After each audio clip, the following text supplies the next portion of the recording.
I got out of the military and knew I needed to continue training myself to be a good husband and then eventually a parent. And I worked with these plant medicines pretty much straight for like 3 years while I was in law school. Yeah, to work on myself. Cannabis truly is a pharmacy and a flower. Survival comes with cooperation. Pleasure is healing. You're being a warrior of the weird. I'm Lex Pelger, Director of Education at CV Sciences, and this is the Lex Files. Ian Benouis possesses many angles in his knowledge of plant medicines and the war on drugs. He grew up in Hawaii and saw the yin and yang of cannabis and methamphetamine. He's a veteran who participated in the largest military strike in the war on drugs. And because he found his own healing in plant medicines, he's a lawyer who advocates for their use by veterans, as well as organizing plant medicine journeys exclusively for veterans.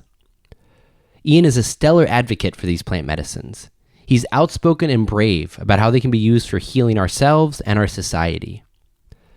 Him and I go back years, and it's always a pleasure to talk to him.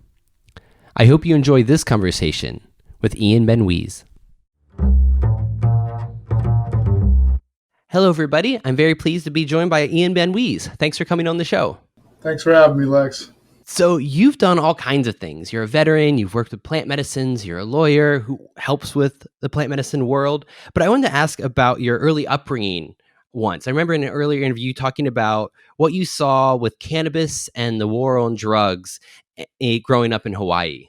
Sure. Growing up in Hawaii, it was before the national rollout of the drug program, right, which is a national program that federally put drug education into the schools. And even though cannabis wasn't like legally, decriminalized as we're doing these decriminalization initiatives now, in Hawaii it was effectively decriminalized, where the police didn't really care and there weren't big grows. There wasn't anything for the police to really be after. And so it was well integrated into the culture. And as far as I could tell, everyone had access to it, and if they wanted to, were using it. And after I went to West Point, I was in the military, the same Black Hawk unit that I've been in after I got out was literally doing drug operations up in Humboldt County in California. But all that stuff started in Hawaii. It started called Operation Green Harvest. And then I graduated from high school in 1982. And so it started before I graduated in the late 70s, where they started to use U.S. military equipment and personnel to start to do, drug interdiction, where basically they would, fly around the island where they were already, Schofield Barracks is already out there, 25th Infantry Division, but then they were also doing extra stuff to look for drug operations. And it's, really, my mom was, Cub Scout, and then later worked with the Boy Scouts, and would take kids, out camping, and never saw any problems with any of the growers until having, automatic weapons, until the Green Harvest stuff started to show up and started to then give people a reason to protect their grows. So the test experiment of Green Harvest in Hawaii then also kind of opened the door for methamphetamines to come from Japan into Hawaii on their way to eventually coming into the U.S. So I myself, like I said, missed out on that, but even like my younger brothers directly saw some of those effects of meth getting into Hawaii when they started to try to clamp down on cannabis, which at that point is, historically been Hawaii's number one agricultural and cash crop has been cannabis. Wow, I didn't know that. Yeah. You got to see some of the very first militarizations of the drug war, which was a big step up in that potency. So what took you then to the military and West Point? I wanted to get a good education. I knew that education was important. I knew that it could create, opportunities for myself. And through West Point, I saw a way that I could serve my country.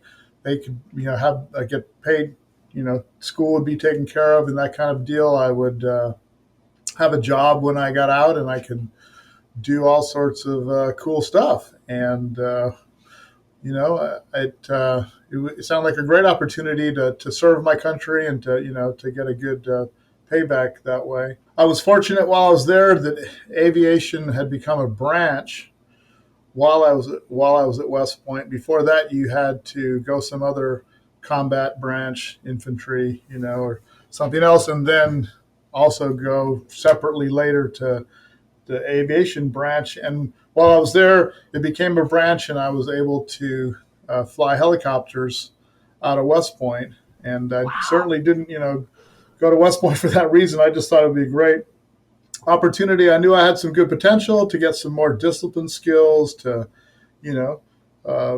be able to do things in the world. And so I went to flight school in Alabama for basically a year, where I learned how to fly helicopters, and eventually, at the very end of that, had a 6-week transition into the Black Hawk, and then went out. Then was stationed out in Fort Ord, California. The big choppers. Yeah. Then how did you participate in the war on drugs and the operation in Panama?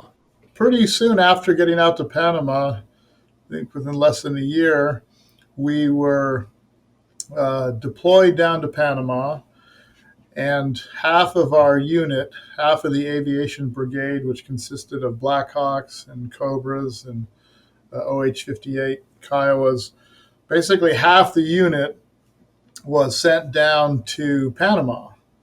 And, nobody ultimately knew what was going to be the end result of that.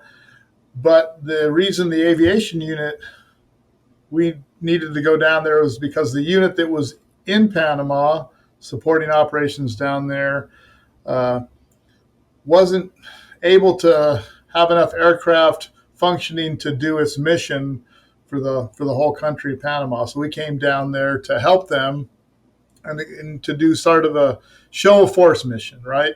That was the initial thing. And so what we were really doing was spending time down there preparing for what would become Operation Just Cause. So we were preparing to go to war, a couple of years in advance, but that was never, described outright. I mean, literally, I remember I was on CNN when they got us down there, got a bunch of the soldiers from the unit and had us stand out there, and they're asking us questions, like the reporters, and you're like, and they asked me, like, are you here to invade Panama? I'm like, no. But, I'm just saying at that time, that's like, right, that's true. But, I could say at the same time, I'm like thinking to myself, well, like, eventually we'll probably, something like that's, possible. But, so we did a show of force mission where we had more aircraft flying, and we were doing regular missions down there and learning the terrain and doing work with the jungle school and the rangers out there. And, and you could see the aspects of the drug war. When we were up at the jungle school, you'd meet some of these soldiers that were all in all black camos, and had beards, and were doing all these, special and black ops in Colombia and other parts of Central and South America. And, Noriega was on the U.S.'s payroll, right? He worked for both the CEA, the CIA, the DEA, and he was, a key guy in our whole drug war operations. And then you could say, then he was playing both sides of the game. He was getting paid on both sides of it. So, yes, I guess he was stopping some amount of drugs from coming to the U.S., but then they were going through him, you know what I mean? So he could get paid on them. But, he'd gone to every school that the Army offered, except for, I think, Ranger School. So this guy was, I think we were paying him $200,000 a year at one point when he was operative. So in any case, a lot of the drugs were coming through Panama, and he was kind of our guy, but then he went off, program, right? So we kind of had to go and do a regime change, right? Our guy went rogue or he got too big for his, his container or whatever. Yeah. And so the operation itself wasn't really, there wasn't a whole lot to it because it was just, going after him specifically. And the good news is that eventually Panama got their country back and their canal back, and that country's doing well. But it just I guess maybe shows some of the perversity of the drug wars. Is that just like what's going on in Afghanistan, where in one way you're seeing how people are trying to protect against these drugs, but it's impossible to stop all the corruption and complicitness that just comes along with the money of prohibition having it all be illegal. But we were down there chasing Noriega around and doing all the fun stuff. So how did it feel at the time to be on that mission? And then how does it feel now to be looking back and knowing so much more about the involvement of intelligence operatives? Yeah, that whole Operation Just Cause was the biggest special ops operation on record. And it was a way to test a lot of new equipment. And it was cleaning up people that, were playing on our side. And that was just really Noriega. So, it's a lot of expenditure of time and money and effort for what reason I don't know, and it's no different than the drug war in Afghanistan. In other words, we were never down there to stop any drug war. We were just like, you can play in our drug war if you play by the rules, but if you don't, we're going to come get you. And his general's aide was like my West Point classmate, so we had classmates from other countries that attended West Point. And so when we got down there in the beginning of the Show of Force mission, we called him up and we're like, hey, Cesar, are we going to be able to hang? He's like, well, my boss is Noriega. We're like, oh, okay, I see. Well, it's cool. I wish you the best. And that was the last time we spoke with him. But so I just feel like I got to play in this big special forces mission with all these cool tools and everything, and I know it's not have any effect on controlling the drug war. And we both know it's because the U.S. government can make more money playing with the drug crypto off the books than it can by having the drug crypto go through the process of taxation. You know what I mean? And then it's funny money in the background. They can do the arms and drugs and sell those back and forth like Iran-Contra. So it's more you just see like, oh, we saw, pounds and pounds and pounds of weapons that had just never been fired. These are like all brand new. So you saw like the crypto of weaponry, you know what I mean? Along with the crypto of drugs. So, it just showed that stuff you can't stop any of it. Yeah, and it does just go on and on. I mean, you have that book, The Politics of Heroin in Southeast Asia, about the Vietnam War and how much the CIA was running different parts of this through Thai warlords and was complicit in so much of the heroin coming out of Southeast Asia during the war. And now in Afghanistan, opium production and opium poppy fields are higher than they've ever been. And to imagine that the CIA isn't again in this is it's hard to watch it repeat and know that it's mostly seen as a black bag of free cash for intelligence agencies. Exactly. And then I've given medicine to a person. He flew in the Air Force. He flew the soldiers over there and was bringing back some of those body bags that had heroin that the U.S. government was smuggling back in. Exactly. So, wow. Yes, we need to have some sort of regulatory scheme called the freeing of these medicines. Otherwise, the governments have too much perverse incentive to traffic in these, which, it's not much different than, I guess, colonialism in the past, right? It's a valuable commodity that, it's a safe place because there's whatever the legal situation is, and they're going to grow it over there and have, warlords or tyrants or whatever, fight about it somewhere else until it, before it gets there. And so you mentioned plant medicines. After your service, how did you come back to plant medicines, and how did that relationship evolve? Sure. Well, in Hawaii, growing up with cannabis as part of the culture, and then, There was cow field pastures all around where I lived in our high school, and so I had that understanding. And so when I got out of the military, I wouldn't have thought there was anything called trauma or that I'd experienced. I just knew that I needed to continue to do some work on myself, and these plant medicines made sense to do that. And so for myself, I could say that I got out of the military and knew I needed to continue training myself to be a good husband and then eventually a parent. And I worked with these plant medicines pretty much straight for like 3 years while I was in law school to work on myself, to understand myself, to understand how I'm organized, how I'm put together. And I knew that they were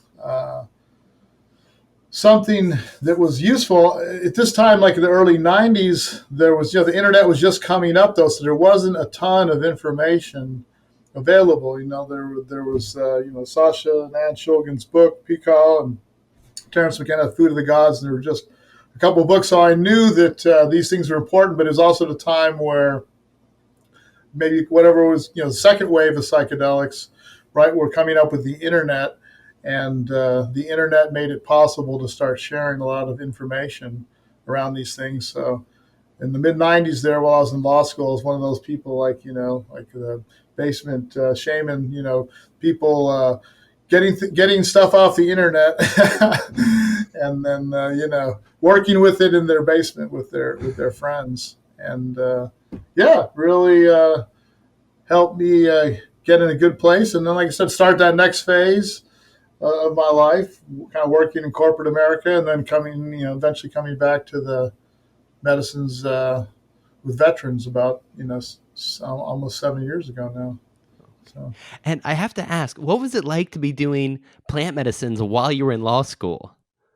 And a lot. It was fucking awesome. Yeah, it was fucking awesome, man. I mean, exactly. I got to West Point, so I got the good discipline and training, but maybe hadn't gotten some of the, existential understandings about bigger picture stuff that I was still interested in doing. And so, there were definitely people there in law school just there to get a job, right? That was their kind of primary focus. Mine was like, of course I wanted to get skills for a job, but I wanted to understand how things were put together, understand the Constitution, from the inside out kind of thing. And it was great to, and it was also happening all the way the internet was really like popping off, it was a great time to be expanding my mind, and I could feel so much potential and what something like the internet was going to do, right, for all of us, and see that there's going to be future other technologies, and they continue to do the same. And so, it was really opening to me, and I, even back then, could see that I wanted to play in the intersection of psychedelics and culture, but specifically the law. And I, while I was in law school, twice I went down to Palenque in Mexico for the Botanical Preservation Corps, where you had Terence McKenna and Paul Stamets and Anne and Sasha Shulgin and Eduardo Luna and all these people, basically like for a week, listening to and engaging in these talks around psychedelics. And so, I was kind of very fortunate to enjoy riding that, I guess, second wave of psychedelics there before this most recent third wave, and get to, connect to some of the people while I was in law school. I got to work for my mentor, Jerry Patchen, who was he was the general counsel for the Hefter Research Institute, and did a lot of work basically representing the Native American Church in all these peyote cases and helping to get the Religious Freedom Restoration Act,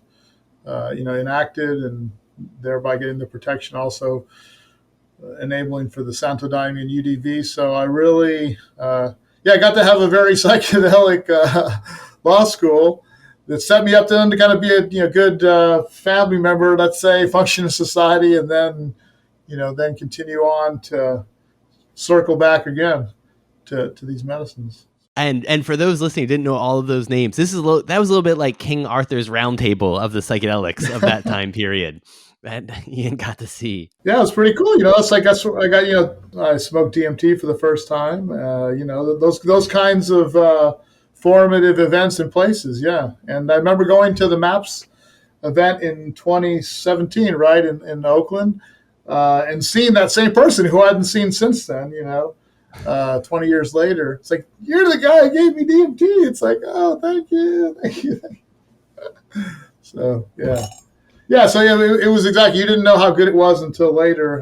What the luminaries and just the concrescence of energy, and then the potential for the future, where you're like, this psychedelic thing isn't on the map right now, from a cultural perspective, but everybody knew there that was the eventuality, and it was like, how much, are you a true believer in this? How much are you inside the medicine circle? How much are the medicines, turned your life on so you can stick with it? And I'm happy that a lot of us did. Can you tell us what it was like to meet your first veterans at a cannabis event and see those two worlds join? Sure. So in 2014 in Texas, Normal had its first veterans in cannabis event. And of course, I saw that by then, right, social media.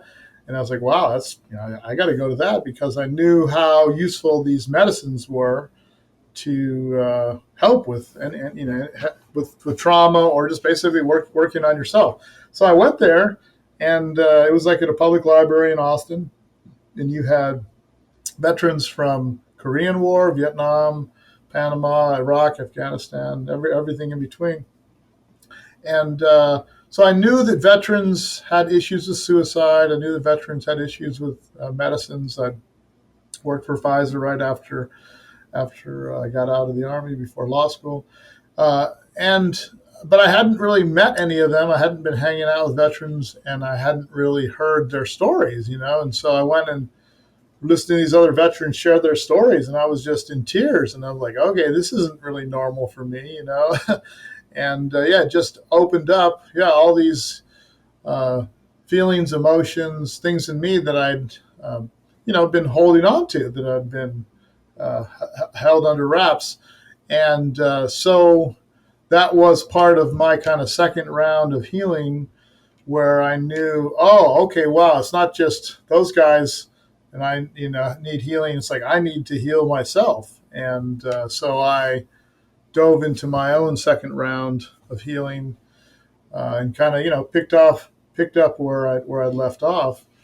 And and then the intersection of veterans in this has just been, all part of it, and working with all different kinds of people, but veterans has been central to it. And I spent the past year since then working on myself and working with other veterans and other people to heal themselves, and still going strong. That's great. And I have a number of questions around that. Yeah. And the first one is, how do these different classes of plant medicines and entheogens help veterans and people in different ways? And there's patterns. Everyone's story is unique, of course, but there's patterns as people are put on 10, 20, 30 of these medications, potentially a day, while they're still in the military, if not while they're out. So things to help them sleep, things to help them for pain, anxiety, depression, and then any other slew of things. And a lot of those medicines have the side effects of suicide and suicidal ideation. And people are also using alcohol to numb some of the pain. And they're not getting, let's say, the whole reintegration package they need to get back in society.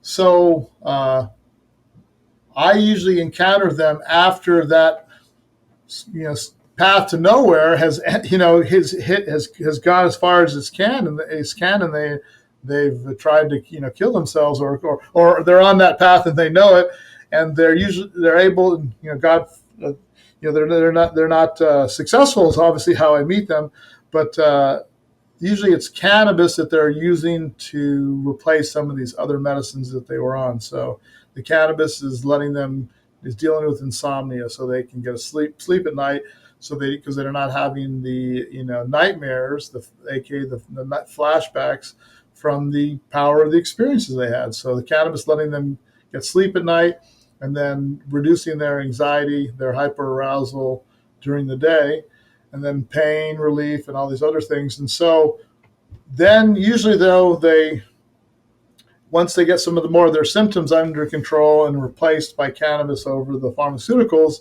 then they still realize they have the underlying trauma, right, that's causing these other things. And then that's usually when they go looking for other medicines, whether that's MDMA or LSD or psilocybin or DMT or ayahuasca or 5-MeO-DMT. And then those pathways can go in different ways and be treated for different things. But basically, it's cannabis that kind of usually gets them to the stronger, deeper plant medicines, and then they go from there. What about the difficulties of veterans doing some of these plant medicines around other people who haven't been in combat? And how did you start leading trips for people who are just veterans? Sure.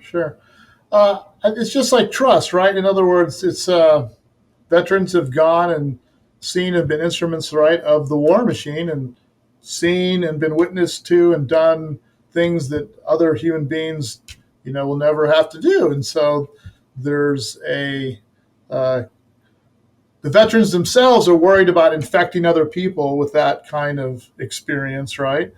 And also at the same time, fearful of, if they communicate aspects of those experiences while under the medicine, right, they're going to be, judged or misunderstood, right, for communicating that. So really all the veteran thing is doing, it could be the same thing as like a first responder, someone else who'd been under similar high pressure, high intensity situations where people's lives are on the line, where they can, know that person can relate to what they're experiencing. So that's important. And then the military thing has just got a lot of other stuff built on top of it, where people have got the PTSD.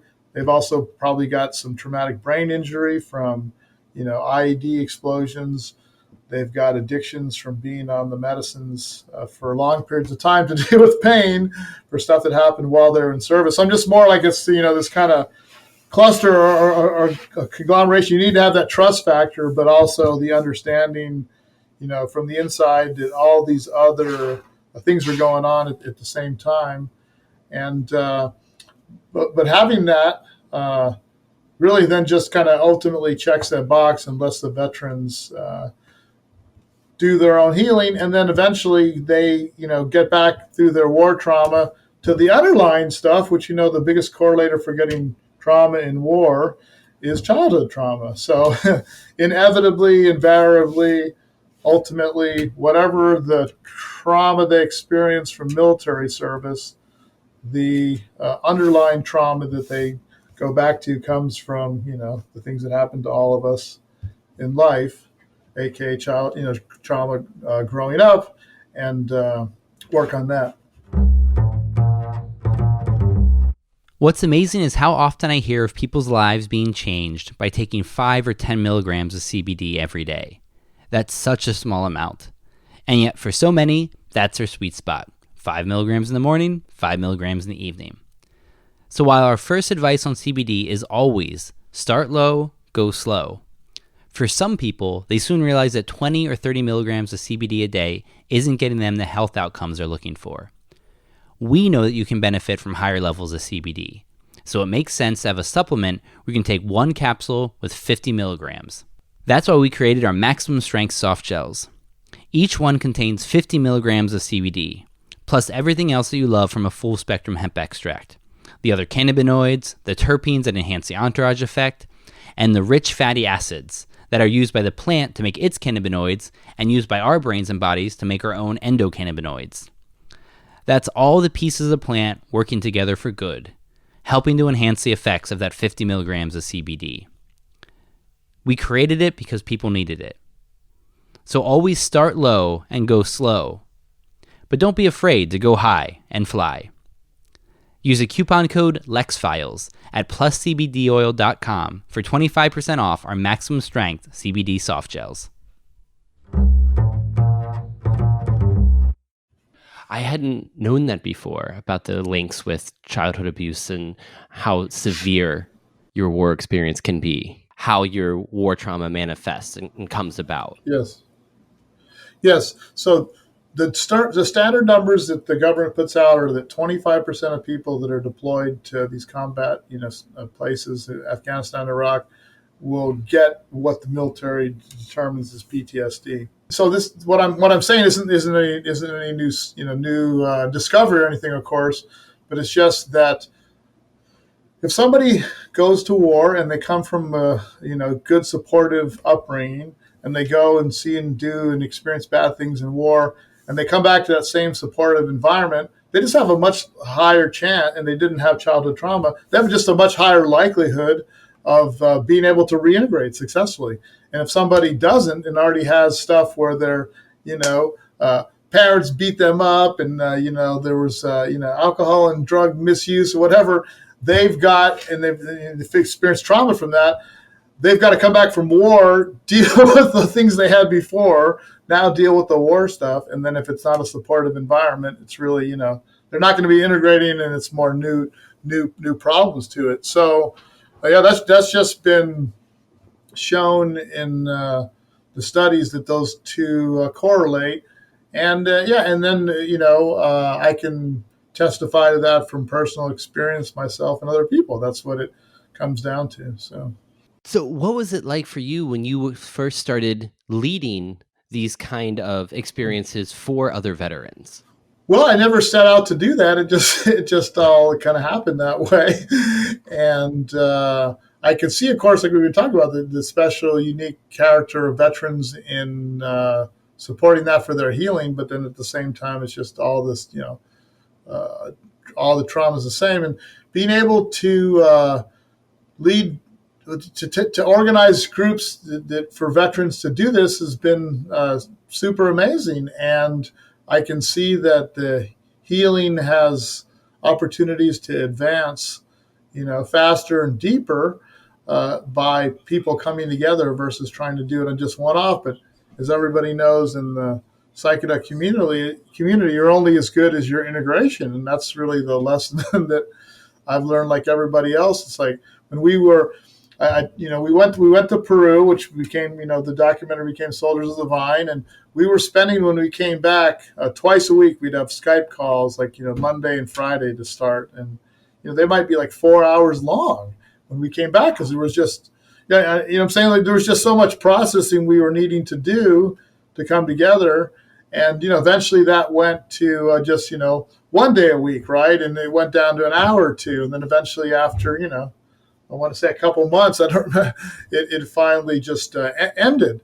But that's what we really learned, is like you can open people up and you can get people going, but without the kind of community and regular reintegration process and staying connected, that you're only so as good as the work you're doing to keep it alive. But it both made me realize that this is the kind of things we need to do for wider society, right? For trauma and these medicines and ending the drug war, is to do these kinds of programs and opportunities, and at the same time help me ultimately realize that the future of healthcare is all of us taking these medicines when they're decrimmed, and we have a right to grow in our living rooms together, right? With enough training, however we've got it, where it's descheduled. If you want to go to the therapist, and take the medicines, or you go to a package store, whatever, but being able to do them in your living room. And of course, we know that's just a recreation of what we used to have in tribal society, where we did that before we became all super high tech, right? And complicated. But so it taught me that really what we're doing as veterans, I see, is tying up these loose ends across the planet and culturally. To like turn down the war machine and to reintegrate these plant medicines that have been kept alive in these lineages for thousands of years. And so it's been super rewarding, and I'm continuing to appreciate doing it. And it's just the challenges of doing it are everyone being on these medicine paths, doing their work, and then trying to do them in a relationship. It's very hard to do that in a spousal relationship, in a partner relationship, whatever that is, to like work on yourself, to be in these medicines and do that at the same time while you're, living life and, raising a family and doing all the other kind of stuff people do. But it's super rewarding, and I want to keep going. What advice would you have for someone listening who is thinking about using plant medicines for PTSD? Wow. It's really having a spiritual battle buddy. I've come to this understanding, from the beginning of working with these medicines. And obviously you got those kind of concepts in the military. You could have similar things like, let's say in AA, having a sponsor, but it's somebody that you can go through these experiences with, that you can stay connected to while you continue to integrate and process and have more experiences along the way. Because, modern society, consensual reality, it's a bit much. And if you're going to take the red pill, you can't half-ass it. You gotta have good mirrors, right, that you can count on when you're losing your shit to check in and be like, no, this is totally natural. And in fact, losing your shit is part of the process, and I'll help you not get any of that on you. But having a spiritual battle buddy, and because you can open people up, as we know, really wide, but that if people are held together by a lot of duct tape and glue and everything else, hosing them down and taking that all apart, that might not be the best scenario. And for some people, doing smaller things over a longer period of time, which is even more having somebody that you can work with. So having a spiritual battle buddy to do the work is key to make it stay. That's great advice. I really like that. And the reminder that it's weeks and months of integration, especially when you're talking about serious things. Yeah. I did ayahuasca like in a 4-year period over 70 times. And that was like the equivalent of a 3-day every other month. And it was just nonstop integrating. And I was using cannabis as my primary medicine, I want to say in between that, as it were, to manage all the processing of like the stuff that was now coming out. It's like, okay, I got all right with this. I know this now. I accept it. But then all the, repercussions of fitting that new understanding into your life, and then changing the behaviors that you want to, engage in to not run the same conditioning, the same programs. Exactly. And that doesn't happen overnight. And it's, a continued process if you want to go through with it. And that's a great reminder that it's a time course often with plant medicines, both in traditional uses and how it's used by therapists who are more from the West, that you're taking a lot of different things for often long periods of time with breaks in between. Yeah, that's a great one. I was down in Mexico before the recent travel restrictions, and I met this shaman there, and of a community, and he's like 69, just looks amazing. And we were talking about the things that he works on, and I'm like, because he'd never heard of, he's like ayahuasca, and never heard of it, right? And no reason to hear about it, but he's telling me the things he's working on. It's like hemorrhoids, prostate, pancreas, gallbladder, and and I'm like, okay, so like root, sacral, solar plexus, heart chakra, all these lower chakra stuff. I said, in America, like, we're so crazy up in the head, we got to like go take ayahuasca and stuff like that. You know what I mean? To like figure out who we are and why we're so nuts. And so it's been funny of like, we really apparently need these medicines because we're really crazy in the head these days. And I'm just saying, like, so down there doesn't mean they can't get PTSD. We know they can, but we've got a lot of PTSD in society as a whole. And so we need these more powerful medicines. And we're going to have to find ways to, get them to more people, sooner rather than later. And that's part of what you're doing right now, using your skills as a lawyer and an organizer to help start churches. And can you talk about that and the other work that you're up to presently? Sure. So, really, under the Religious Freedom Restoration Act and the subsequent jurisprudence around ayahuasca, we have the Native American Church and then the UDV and Santo Daime that have expressed Supreme Court jurisprudence, case law, you could say, proving their case. And then because of that, there's other medicine churches that have been existing in the United States since those rulings, the overwhelming majority of which have been underground. And in the past couple of years, with Soul Quest of Mother Earth in Orlando, which was also featured in From Shock to Awe, being a public ayahuasca church, everyone else in that whole kind of plant medicine church community has been waiting and looking with, everyone else from the DEA exemption process that they started to get their ability to have medicine at their church. So cannabis is coming mainstream. It is really mainstream. Psychedelics are coming mainstream. People have been practicing these churches, and now that's coming above ground and going more mainstream because Soul Quest has been public and been in a movie, and they had their medicine, their ayahuasca, seized a couple of years ago, and through that process chose to file for a DEA exemption, which now looks like what the court records are saying by April 15th, I think, will have some sort of ruling. They could easily say we're going to have a ruling further down the line or need more information, whatever, but that's what they're currently saying. So you could have a scenario on April 15th that everyone could look at that and say, well, that church right there, which isn't a Santo Daime or UDV church, it isn't in a lineage, it uses different sacraments, and from a religious standpoint, it's not trying to say it's any kind of syncretic religion, really part of any other tradition. And yet, if that, as it were, passes muster, a lot more people are going to feel comfortable to come out and play. And that's exactly what's happening now. You've got the scheduling artifice at the top, right, which is, feeling pressure to come down. Obviously, psilocybin and MDMA getting approved will move it off Schedule 1. It has to be. And so everyone's seeing that those things are coming down.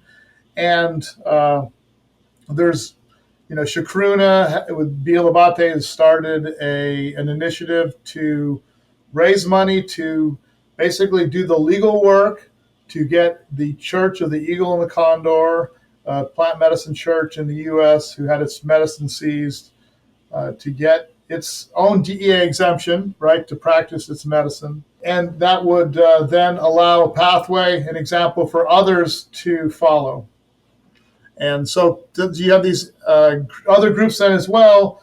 I won't remember all the acronyms, but other churches that are starting to get together as well to share best practices and to share, to really kind of provide like an unofficial risk pool, right? It's like, hey, we're all doing this. It's all protected. We believe in what we're doing. Let's share best practices and strategize on how best to come above ground when it's ready and, stay out of trouble. So. What a crazy process. The getting recognized as a church using plant medicines and the hoops that have to be jumped through. It's kind of amazing. It must be amazing to watch. Well, yeah, and so much of it now is really called being underground as much as possible and doing all the right things. You know what I'm saying? So consulting with other attorneys and other churches because we know all the challenges that can come with this stuff. So it's even more like you have to be able to, be doing it right. And at the same time, seeing that these things are, more and more above ground with the statewide decrims, and then Oakland and Berkeley and all that, you have churches that are even more so publicly, right, doing their medicine work. So it seems like it's going to be a a fixture of American life. One hopes. Yeah, Come on. exactly. Come back to Huxley's Island a little bit, or come forward to it. Well, that's kind of what we're supposed to be as the U.S., right? Is a little bit of this laboratory, and hopefully of some more spiritual democracy. Mm-hmm. So, Mm-hmm. and then like what I'm doing currently is I'm the general counsel for the Mission Within, and this is really connected to Crossroads, which I've supported, and those are the folks that invited me to come down to Mexico for doing the Toad in Iboga back in 2016, right before I went to Peru. And now I've kind of basically reconnected with them, and we're in this new incarnation, and we've sent over 250 Navy SEALs to Mexico for the same, psychospiritual Toad and Iboga program, and 138 of those were in a study, so they took the data and put into study, and we're all trying to change the culture, right? And this is a great way to do it. Americans looking at these guys as the kind of cream of the crop, these special operators, and they really need the healing too, because they've had multiple deployments. So they've got the TBI, they've got the addiction from the pain meds, from treating the pain, and then all the other stuff. And as we all know, the results with the whole good support integration program can be tremendous. So I'm happy to be part of changing the culture in a positive way and showing how we can implement and leverage these medicines like traditional cultures have done in a positive way that makes us, allows us to fulfill our potential. And it's great that these vets are getting more data into the system. But for anyone who's experienced, it's kind of proving what everyone already knows. And I think it's great that you're doing your podcast, Psychedelic Timeshare, because it's anecdotes of people going through these experiences. And that's where the real wisdom is. Because like you said, everybody's story is different. And if you're curious in using these plant medicines, listening to a whole bunch of people's stories is going to be one of the best preparations you can do. So can you talk a little bit about what it's been like doing the podcast? Sure. It's been really fun to give veterans especially a platform to share their personal stories of healing, because like you said, it's really what powerfully connects people at the heart level, and then also shows their unique path, their unique perspective on the different medicines, and then their great crazy stories from service. And I'll say what's kind of come out of it has been that without any agenda of them or me or anyone, we all sort of agree that you need decrim at the federal and state level and local levels so that we can be free from fearing prosecution. And then you need a right to grow, where the veterans themselves, just like other people, need to have access to the plants, to the whole integration and healing process that comes from working with the plants directly, in your own healing process. So integrating that fully. And so veterans are the face of the drug war. They're central to the conversation. So being able to share voices like that is really powerful, like you said. So happy to be doing this. And you actually presaged one of my last two questions, which was the most important laws that we could see coming. And so you mentioned decriminalization and growing your own, which sound really important cornerstones. But if we could put you in charge of some of the lawmaking here, some of the big cases, what's some of the other most important things that you would change in the structure of how these are in our society? Well, I think the getting the scheduling artifice out of the way, where otherwise we've got a scenario where you and I and everyone else have DMT and 5-MeO DMT in our bodies, and those are Schedule 1 drugs. So besides the MORE Act addressing some of the scheduling around cannabis, having a federal descheduling where these medicines come off ultimately is going to be key, because if we don't get them all the way off, it's a way for the medical, pharmaceutical, congressional, whatever complex, right, to control access, because you can't get someone to write you the drug unless it's with this credentials and they're covered by this insurance. So that's what needs to happen. And I'm fine with us being able to go to those services and get the meds, but we need to have them descheduled. So I think we all need to continue to push for descheduling at the federal level, while at the same time you have things like what's happened in Oregon, where they've decriminalized all drugs, and now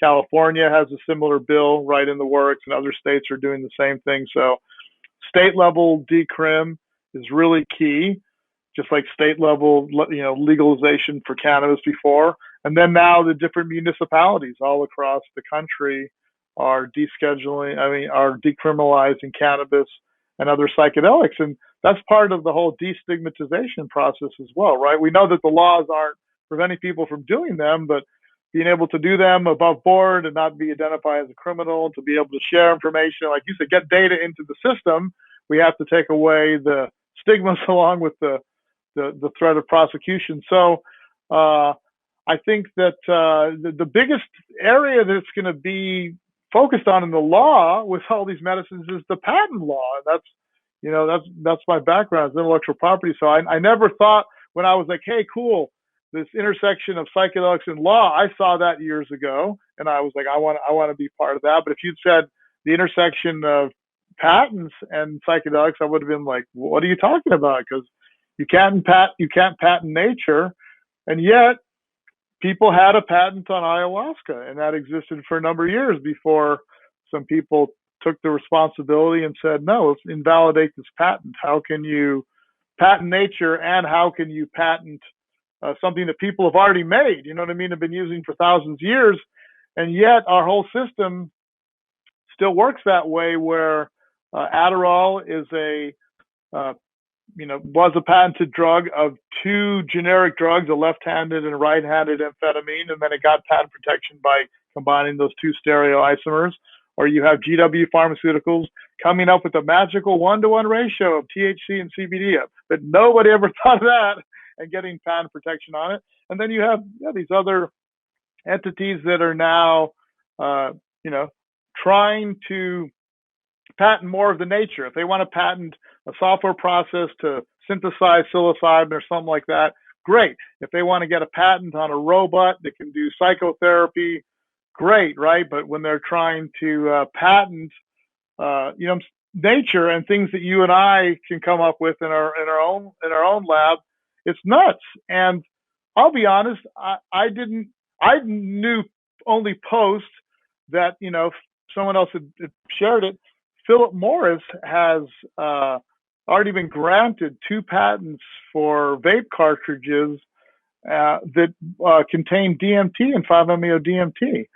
So along with all those other drugs, they're basically saying, here's all the things we want to claim as far as a patent that you can put in a vape cart. And so when Philip Morris, aka Altria, which bought Juul, is getting patents for 5-MeO-DMT in a vape cart, that like the fix is in. That eventually this stuff's all going to go mainstream. And it's like, I just want us as the end user to have access to our own right to grow, right, and freedom from government prosecution. And then if people want to go and get the corporate, medical, whatever route, great. But that you have the freedom to do it ourselves. So, amen. And so that speaks to the last question. For people listening, how can we help on the kind of things that you're talking about, or how could we get involved? I think the local decrim initiatives are great ways to get involved. You know what I'm saying? At the city level, at the county level. If you're in a state where you have ballot initiative, like they do in California and Oregon, then you can do that. You can, collect the signatures to get something on the ballot. Texas, we're not so fortunate, and we don't have a ballot initiative, so we've got to go through the legislature. But I think it's mostly, educating your fellow Americans and other people, giving them good data on how plant medicines can be useful to people, and then trying to change the laws if you can at a local level. And that's because I think that's the biggest thing, is that this drug war has just created all this stigma, and the government looks bad because they're trying to promote a position that's wrong. And so the government looks bad. They're trying to make everyone who uses these things look bad. And we have to show that the opposite is true, is that these things have been part of our natural heritage and right for thousands of years. And when integrated well in society, they can be super helpful and reduce the cost of healthcare, and everyone can get along even better. So, Well, Ian Benouis, thank you so much for coming on the show. We'll have links to your site and your work and your Twitter. And thank you for your work in protecting and spreading these plant medicines. It's noble work. thank you, Lex. And it's always a pleasure to connect, and I hope our paths cross soon in person. That sounds great. I am looking forward to it. All right, brother. Peace. Thanks for tuning in. To listen to other episodes, check out pluscbdoil.com, listen on all the podcast platforms, or see us on YouTube. Subscribe to the CV Sciences YouTube channel to see each new episode. And if you'd like to buy any of our fine products, use the coupon code LEXFILES for 25% off. If you have any questions, compliments, or suggestions, feel free to write me at research@cvsciences.com, and please follow the podcast on Twitter @The Lex Files Show, where I try to keep it fun. If you enjoyed this program, please give us a like on your favorite platform or share a link to your social media. It means a lot to us. The Lex Files is produced by Matt Payne. The YouTube videos are by Brendan Cleek. Thank you to Tina Molnar and Jasmine Morris for the visuals, and the music is by Jake Bradford Sharp. Our sponsor is CV Sciences, makers of America's favorite CBD oil. And I'm Lex Pelger, signing off.